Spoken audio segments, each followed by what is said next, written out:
Hi and welcome to the episode of Podpad Studios. Now, normally I'd be sat here in the workshop talking about our latest project, the latest film vehicle that we're creating or something like that, but today I'm not. Today I'm going to talk about another project that's a little bit close to my heart, which is working on a car called a Vauxhall VX220. Now, I'm sort of privileged to be able to own one of these vehicles. There aren't really many of them left, and it is just... I don't know how to describe it really. It's just a brilliant, brilliant car. A real driver's car. None of the mod cons in it. It's a 20-year-old car. I'm not going to go into too much detail about the history of the car and how many are left and all that. You can watch that on other YouTube channels and get a bit of background about them. What I'm going to talk about is some of the modifications and the upgrades that I've made to the car that I've got. Now, there are different trains of thought on this one. Some people believe that you should just get the cars because they're classics, leave them as they are, don't mess with them, just drive them. Because ultimately that's what this car is for. Sticking it in a garage, not driving it, just don't do that. It's the wrong thing to do for this vehicle. But there are things that the manufacturer probably could have improved in hindsight. So the first one that I think is that I did was the heater modification. Now the car's obviously come with a heater. This is the heater out, the original heater out of the car, and it is woefully inadequate. It just doesn't work properly. It blows out cold air fine, but it doesn't blow out much hot air. Now you might be thinking, oh well, I never take my car out in the winter. I don't drive it when it rains. Why do I need a heater? I'll just take the top off the car and drive it as an open top car. But what about those spring mornings when the roads are brilliant, but it's a little bit chilly in the air? There's nothing quite like blasting the heater on, and it just adds to the experience. The upgrade it's about, 350 quid to do the upgrade. So it's not cheap, but in essence, it's plug and play. So I got a replacement unit from a company called T7 Design. And what they do is they produce a unit which is exactly the same sort of size. It plugs straight into the car. But there is a few little bits and pieces that you need to know. Comes with amazing instructions how to fit it into the car. But, hence this video, there are a few things that I didn't know about and I wish somebody had told me before I put it in. So very, very quickly, I'm just going to talk about this. This is the OEM heater, what it came in. You can see the fan here. Fan chucks out, basically draws in air from here, which comes through the front of the car. And on the top here, you can see there's a little lever. And when you move that lever, this little wing moves inside, which either directs hot air out of here up into the car via kind of a tube like this, which goes into the vehicle, or cold air depending on where you move that, and that is controlled by a Bowden cable, basically something is a little bit like a bicycle brake cable that turns a dial inside the car. And that is it really. Inside here there is a heater matrix, which is like a little mini radiator.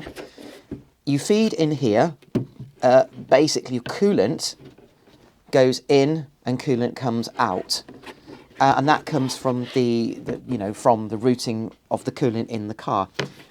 It's very, very simple. So this simply came out, the new one went in. Now, certain things that I wasn't aware of at the time. Obviously, when you disconnect coolant pipes, you take them off. They recommend that you bleed the coolant from, that you remove the coolant from the system. What a lot of people do is take the coolant pipe off and simply clamp the coolant pipe, so you don't have to change the coolant on the car. The problem is though, when you then take this coolant pipe that you've clamped and you put it back onto the new unit, it's going to trap air in this little point here. And it never occurred to me that I would have to bleed the cooling system, which is pretty stupid because of course I would. But it didn't occur to me, and it doesn't say anywhere in the instructions that I kind of need to do that. So a couple of tips that I got from a couple of people online were fill this up with coolant, which I did before I put it into the vehicle. Obviously I'm talking about this one in terms of, this is the old one, the new one is in the vehicle. Filled it up with coolant, and then I put the pipes on, and then I bled the system. Bleeding the system, I'd never done it before, never bled a cooling system on a car. It actually really wasn't that difficult. It's a bit scary, think about it, but it was actually very, very simple. Other modifications this one needed. This one has got a plug on the top of it. Now, the plug that this comes with isn't available anymore, so there is a little bit of soldering that you need to do, or it comes with spade terminals, But I suggest that you probably solder it all together because it just makes it, you know, it's good for longevity. There's a bit of controversy over this little gadget here. Now, the cable that comes with this is obviously attached to the car. It hooks through, it's very difficult to see here, but there's a tiny little hole in here. And then that cable pulls and pushes and it moves this around. The modified one comes with a loop on the end of the cable instead of just an eye. So what people suggest is the cable that it comes with, you take the dashboard off the car, which is quite, not complex, but time consuming. You go in, fit the new cable and fit this. I found you didn't need to do that. You do not need, you can use the existing cable in the car.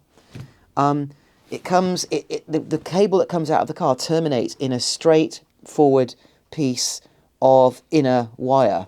Simply take that piece of inner wire, bend it round a needle nose pair of pliers into a loop, and it attaches to the new unit that you've just bought. It's incredibly simple. There is no modification needed at all.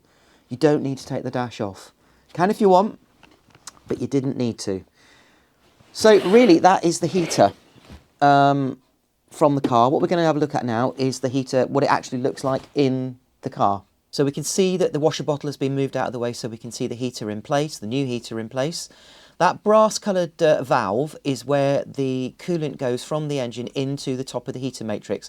It doesn't matter which way round those two pipes go. It simply delivers coolant into the heater matrix and back out. It's a loop. It doesn't matter which way it loops in and which way it loops out.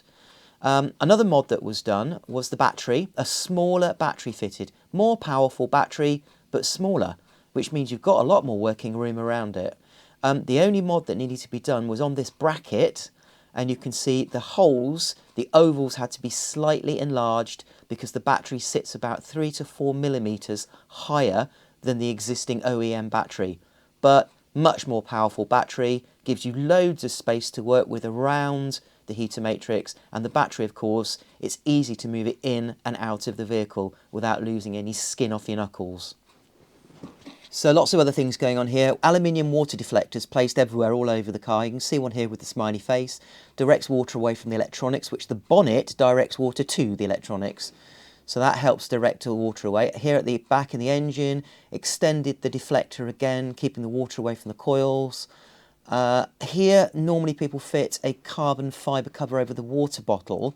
I've extended that, made that with aluminium, and it's been extended out to cover some of the electronics as well. So the water is now deflected away from more critical elements. So, you know, it just seems like good sense to keep the water away from areas of the car that you don't want it in. Rear view camera mounted just above the number plate, rear number plate. I don't use a rear view mirror, so I use the camera for rear view. Works really, really well. It's a wireless camera, so there's no drilling holes everywhere. Deflector there over the exhaust, all custom made, again with aluminium. Rear diffuser, oh no, what we're looking at here is the rear mudguards, 3D printed with Ninjaflex mud flaps. Rear diffuser, again, serves no purpose apart from cosmetic, just that it looks good. Aluminium sill guards, and some sill guards on the door, rather. Probably most essential part, people will kneel on these sills, you need to protect them. Right, central console. I can take all this out when I come to sell the car if I wanted to eventually sell the car, but it's really valuable for me. It gives me GPS information, torque information for all the data of the car. I've got tyre pressure information, I've got a secondary entertainment system, obviously the rear view camera monitoring. It's just a very useful device, and I've got obviously extra bits and pieces. Managed to fit a sub in behind the seat, and through the entertainment system I get a good sound system, and the Alpine speakers give me really nice sound as well. Bit of bling, bit of engine lighting going on, grille lighting at the front, serves no purpose, just looks good. And then to top it off, bit of LED driving lights, which are all controlled either independently or in the normal way when the headlights switch over. Well, that's it for part one. In part two, what we're going to do is going to look at what mods we've done to the engine, the running gear, suspension, brakes, all the other bits and pieces, just to make the car better, or rather make the car the way I want it to be. And I think that's the real key with these cars. Do what you want to do with them. It's your car. There's a lot of people out there in the community that would say, oh, you shouldn't modify these cars, you shouldn't do this and you shouldn't do that. Just ignore them. Just do what you want to do. It's your car. Do whatever you want. But most importantly, drive it, because that is the point of these kind of cars. They are just so much fun. Now, there is one more cosmetic thing that I'm going to do to this car, which I've been meaning to do for a while, but it was a matter of finding the right parts. But I actually have now managed to find the right part. And as you can see here, I have a very, very shiny, bright, nice new carbon fibre rear wing. And it's real carbon fibre, it doesn't weigh anything. All I got to do now is work out how I'm going to mount this to the car. I need to custom make my own brackets, so this will obviously sit here at the back of the car. You never know. You never know, I might even turn this into an active wing. That could be really, really cool. So anyway, there we have it. See you next time.